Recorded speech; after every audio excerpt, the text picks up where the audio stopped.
Welcome back to Silent Husband Club.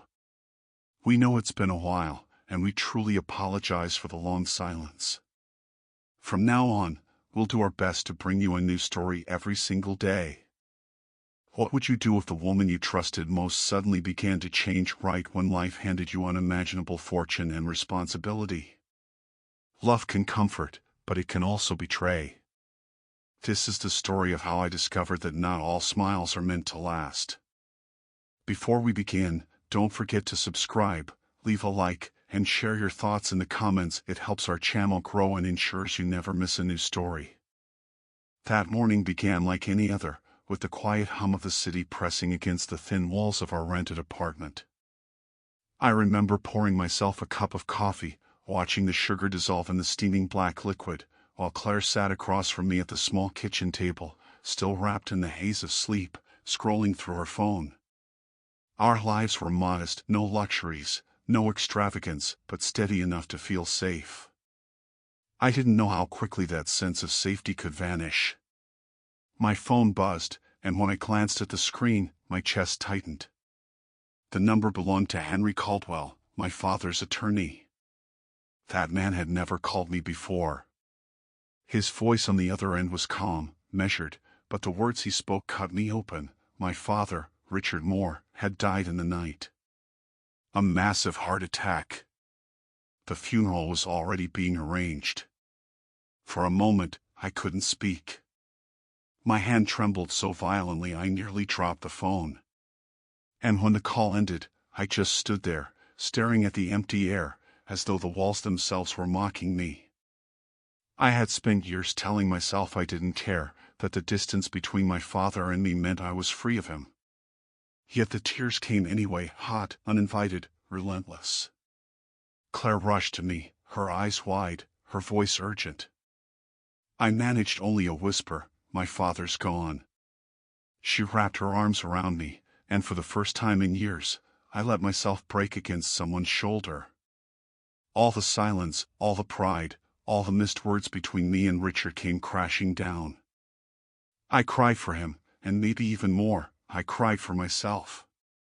I told Claire I had to leave immediately. The funeral would be held in the Kentucky heartland, in the place where my family had lived for over a century. Without hesitation, she said she would come with me, that I would not face this alone. She tried to ease the heaviness by saying it was a shame she had never met my parents, but I only shook my head. My mother had died when I was still a boy. My father had never recovered. He turned harder, colder, and though he had wanted me to carry on his legacy, I had turned away. We set out that same afternoon. The drive was long, the air tense. I spent most of it staring out the window, lost in thoughts I hadn't touched in years. But when the car turned onto the dirt road leading to the estate, my silence deepened. The field stretched wide and endless, and at the end of the road rose the mansion my father had built into a monument of his willpower. Claire gasped, her voice filled with disbelief. "My God, Ethan, you grew up here?" I only nodded. The land was my father's pride, and now, though I had never wanted it, it waited for me. We arrived just before dusk. Familiar faces from my childhood, men and women who had worked for my family for decades, greeted me with warmth, with handshakes and hugs. I thanked them, but my heart wasn't ready for conversations. Inside the house, the air smelled of wood and dust, yet every corner screamed of him, his presence, his authority. Claire's eyes lit with wonder as she took it all in, and in that moment, something about her gaze felt different. The next morning, under a pale sky, my father was laid to rest in a small chapel on the edge of the property. The ceremony was simple, filled with old neighbors, longtime employees, and the weight of words about a man I had loved yet never truly known. As the priest spoke of Richard Moore's legacy, I stood silent, haunted by everything unsaid. The regret pressed down harder than grief itself. And yet, deep inside, I already knew my father's death would not be the end of my struggle with him. It would only be the beginning. Inside the mansion, time seemed frozen. The air carried the heavy silence of loss, and yet beneath it, a different anticipation was building. After the funeral, the few guests and family acquaintances gathered in the grand dining room, where the long oak table stretched like a reminder of my father's authority. At the head sat Henry Caldwell, the lawyer, with his leather folder neatly placed before him. Claire sat close beside me, her hand resting gently on mine, though her eyes were already darting across the room, scanning faces, absorbing details. Henry began to read the will in his steady, professional voice. At first it was routine accounts, smaller properties, some bequests to longtime employees. But then he reached the core of it.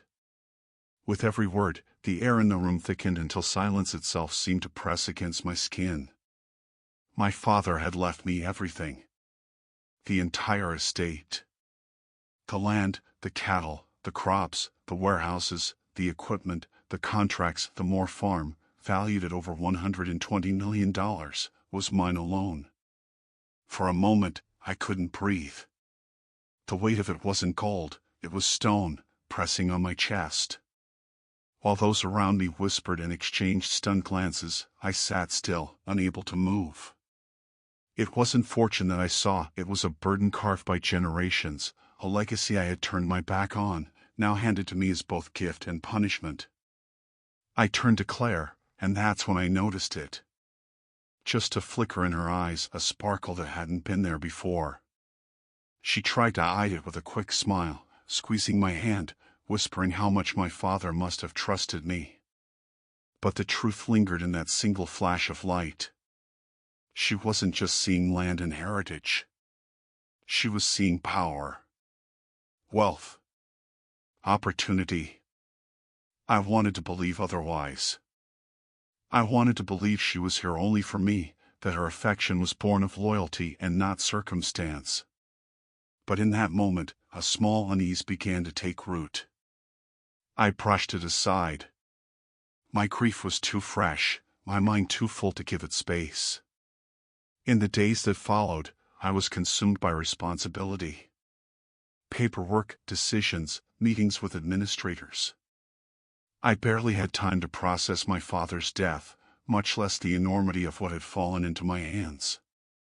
Claire stayed near me, more attentive than ever, her voice soft, her touch reassuring. But her questions changed. She wanted to know about contracts, about profits, about the workers and the crops.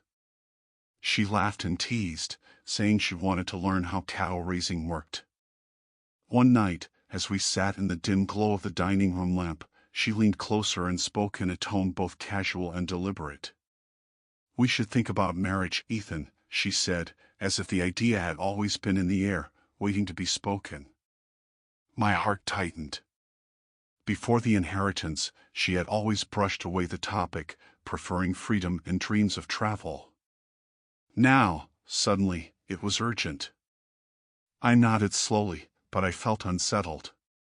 The next morning, I made coffee for us both and placed her cup on the table before speaking.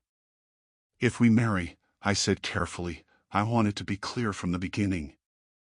Everything I had before, everything that's mine, will remain mine. We'll sign a prenuptial agreement." Her eyes widened, and for a moment the room went quiet. Then she let out a short, restrained laugh. "Do you really think I'm here for this farm?" she asked, almost playfully, though her tone carried a sting. I held her gaze, calm but firm. "If the love is real, Claire, a piece of paper won't change a thing." Her face shifted from amusement to hurt. She rose from the table, her voice breaking as she said I didn't know her at all, that my mistrust had wounded her more deeply than anything. She stormed off, leaving me staring at the cooling coffee between my hands. I was exhausted, too drained by grief, too weighed down by duty to fight. That night she cried, saying she couldn't believe I doubted her. I listened in silence, offering no argument. By morning, her mood had shifted again. She returned with apologies, her voice soft, contrite. She said she understood, that she accepted the agreement, that our love was stronger than any contract. 2 weeks later, without ceremony or guests, we signed the papers at the courthouse. Just 2 signatures on a government form, binding us in law as man and wife. Claire held my hand tightly, smiling as though her dream had come true. And then she leaned close and whispered, almost innocently, "We should live here, Ethan. On the farm. This is where we belong now." I hesitated, but her words worked their way into me. Perhaps she was right. Perhaps in this place I could reconcile with my father's ghost, root myself in the soil he had cherished. I agreed. We moved into the mansion, the house of my childhood, the house that would now shape the rest of my life. I believed we were beginning a new chapter. But in truth, the shadows of betrayal were already creeping through the walls. The first month living on the farm was a whirlwind. Every day pressed on me with responsibilities I had never known before. Accountants arrived with files thicker than bricks, managers needed answers, workers sought direction. I toured barns and warehouses, met with crop supervisors, examined machinery that seemed older than me, and studied contracts my father had signed decades ago. Sleep became a luxury I couldn't afford. In every decision, I felt his shadow watching me, demanding I prove myself worthy of the land he had sacrificed everything to build. Claire tried, at first, to share in my new world. She followed me to meetings, listened as I spoke with foremen, even asked questions about crops and livestock. But quickly her attention drifted. She preferred walking through the mansion, suggesting new curtains, planning renovations, or rearranging the gardens. Whenever I sank into papers late at night, she would sit across from me, sipping wine, and tell me I needed to hire someone to deal with the farm's boring details. She smiled as though it were nothing, but I sensed her frustration when I brushed her suggestion aside. Then one Friday afternoon, a stranger appeared at the gate. He introduced himself as Victor Hale, a neighbor whose farm had bordered ours for decades. He was tall, confident, his smile polished but his eyes sharp. He spoke warmly of my father, saying he had always admired Richard's work from afar. He offered condolences, then shifted smoothly into business. Sitting in my kitchen with a steaming cup of coffee, he laid out his proposal. He wanted to buy a vast section of the Moore farm, thousands of acres, offering $40 million in cash and contracts. I didn't hesitate. "Nothing's for sale," I told him. He leaned back in his chair, unbothered, as though he had expected my refusal. He praised my loyalty, said he respected my decision, and left with a handshake and a smile. But I didn't like the way he looked at me as he walked away. It wasn't disappointment, it was calculation. A week later, he came again. And again. Each time his friendliness grew, his words more casual, as though we were already old friends. He joked, he laughed, and then, in one careless moment, he repeated something I had said during a private dinner with Claire. A small detail, meaningless to anyone else, but I froze when I heard it from his lips. Only she had heard me say those words. The echo of them in his mouth was a knife disguised as a joke. I didn't confront him. I smiled, kept my voice steady, let the conversation drift to another topic. But inside, the truth hit me with a cold, merciless certainty. There was no way he could have known that unless Claire had told him. Whether it was innocent chatter or something deeper, I couldn't yet say, but suspicion, once awakened, doesn't go back to sleep. After he left, Claire appeared, cheerful, almost glowing. She spoke of Victor as if he were charming, harmless, a man worth listening to. She teased me for being stubborn, for rejecting an offer that could have made us rich beyond measure. I nodded, forced a smile, and walked with her when she suggested a stroll. But my mind was no longer with her. Victor's words replayed in my head, louder each time, until they became impossible to ignore. That night, as Claire slept beside me, I stared at the ceiling in the dark, my chest heavy with doubt. I wanted to believe in her. I wanted to believe that the woman I had trusted with my heart was still mine. But something had changed. The sparkle in her eyes at the will's reading. Her sudden desire to marry.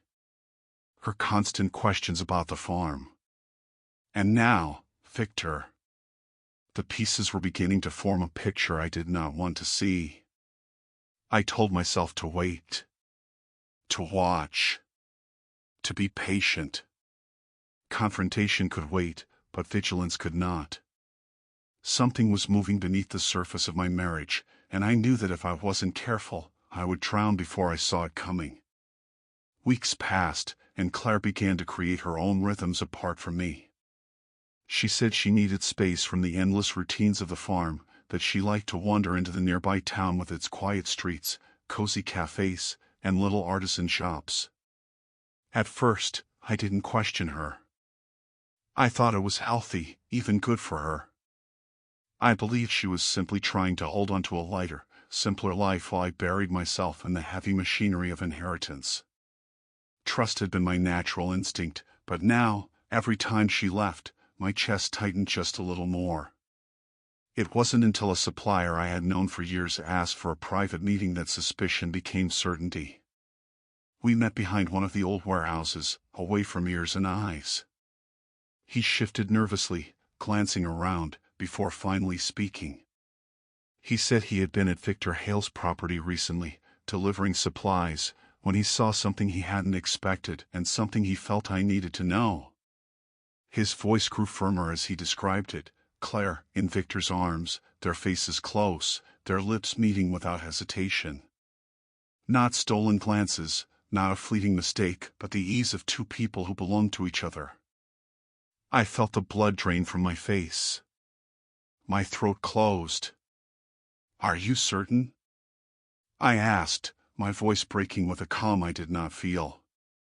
The supplier didn't falter. He said he had proof. From his pocket, he pulled out his phone, opened a video, and pressed play. It was only a few seconds long, but that was all it took. Claire laughing, Victor holding her, their kiss without shame, without fear. My stomach twisted as the last fragile threads of denial tore apart. The little trips to town, the sparkle in her eyes, the way she urged me to sell, it all snapped into clarity. She hadn't just betrayed me as a husband. She had aligned herself with the very man circling the farm like a vulture. I thanked the supplier, though my voice was hoarse, my body heavy as lead. I saved the video, then drove home with my hands locked on the wheel, my mind burning with anger and humiliation. Every mile felt like a march through fire. I couldn't believe how easily I had been deceived, how blindly I had loved, how willingly I had ignored the signs. That night, I didn't confront her. Instead, I called Henry Caldwell, my father's lawyer, and told him to prepare the divorce papers immediately. I didn't want arguments, explanations, or performances. I wanted finality.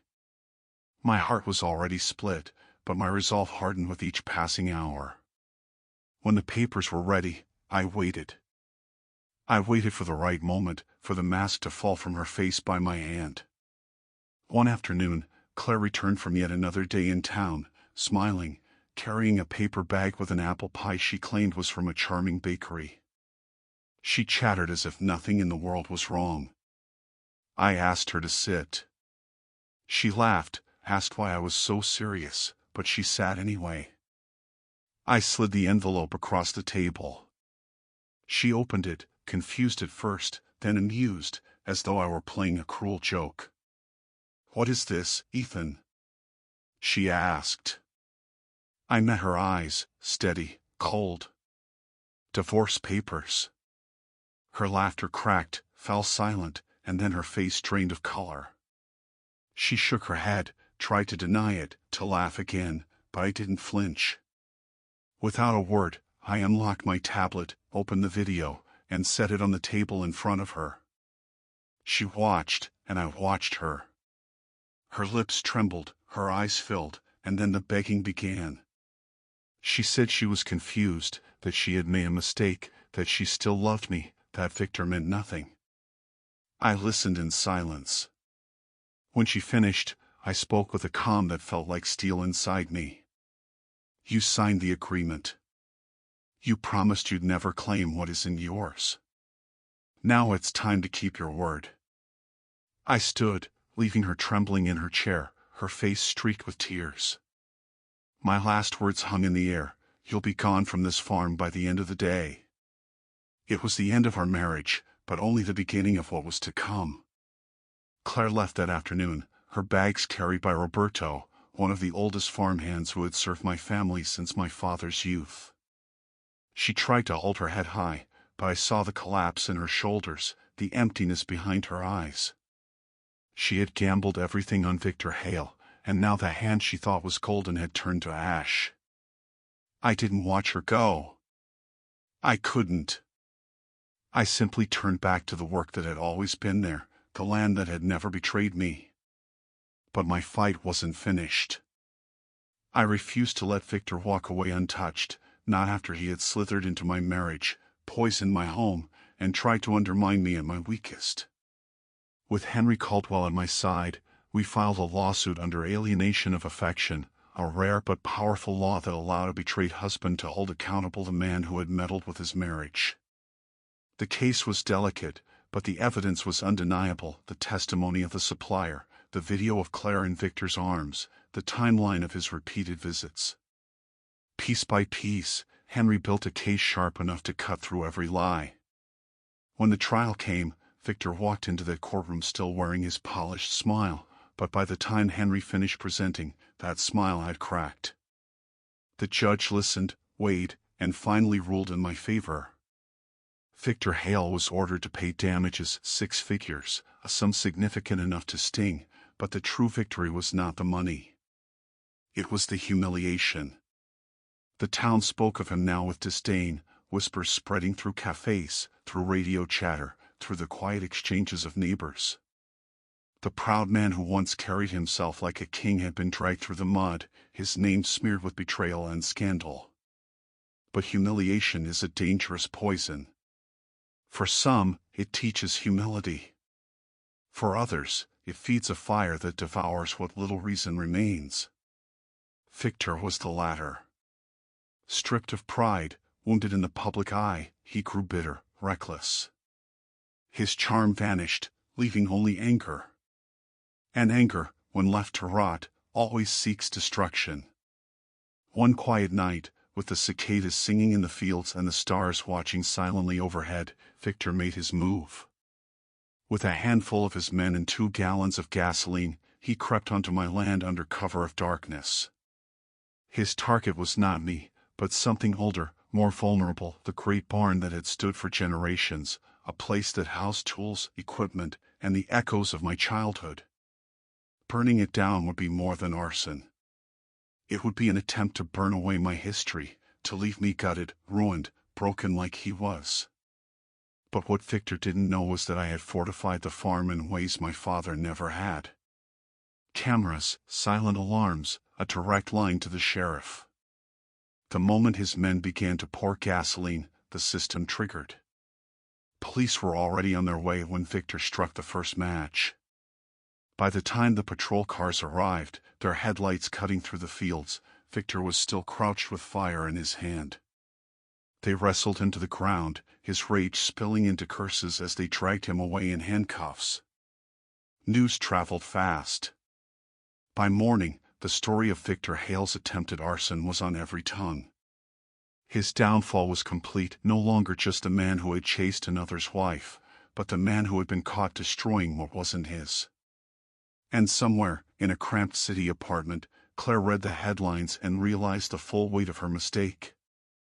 The man she had chosen over me had lost everything: his dignity, his freedom, his future.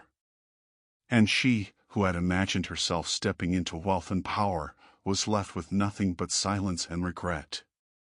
As for me, I walked out to the barn that next morning, the smell of gasoline still faint in the air, and I touched the wooden beams that had survived the night. Strong, steady, rooted, just as I was. When the smoke cleared from Victor's madness, life settled into a quieter rhythm. The farm carried on as it always had, the cattle still lowing at dawn, the crops still rising with the sun. But inside me, something had changed forever.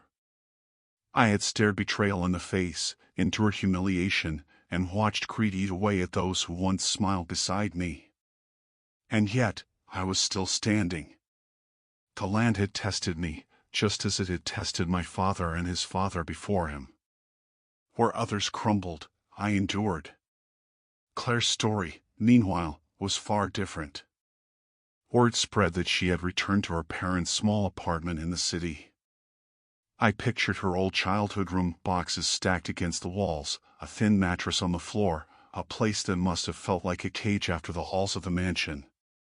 She had traded roots for illusions, and illusions do not last. Friends whispered that she spent her days searching for work, her nights consumed by silence. She had believed she was stepping into a kingdom, only to realize she had walked straight into exile. Victor's fall was louder, more violent. His name became a warning spoken in cafes, in hardware stores, in hushed voices at church gatherings. Once, he was a man who carried himself with pride. Now he was remembered as the neighbor who destroyed himself with envy and fire. The law had claimed him, his reputation buried deeper than any grave. He was living proof that when you try to take from another man what was never yours, you end up with nothing but ashes. And me? I learned that silence can be a weapon sharper than anger. I didn't need to scream, didn't need to beg or plead. I let the truth reveal itself. I let betrayal collapse under its own weight, and when the dust settled, I was the one still rooted to the ground. Like the great oak in the center of the farm, I weathered the storm and remained. There are moments when I stand on the porch at dusk, looking out at the field stretching into the horizon, and I think of my father. For years, I had resisted his world, resented his rigidity, blamed him for the distance between us. But perhaps he knew what I didn't. Perhaps he understood that the land is not just wealth, not just work, it is a mirror. It reveals who you are when life strips away the lies. Claire reaped the fruits of her ambition, emptiness. Victor reaped the fruits of his envy, ruin. And I, in my silence, reaped something far greater than wealth, peace. Thank you for watching. If this story touched you, shocked you, or simply made you think, don't keep it to yourself. Leave a comment, your thoughts, your story, your truth. Subscribe for more raw, real, and unforgettable confessions. And if this story made you feel seen, share it. Someone else might need to hear it too. You're not alone here. This channel is a safe space for those who've been betrayed, broken, and rebuilt.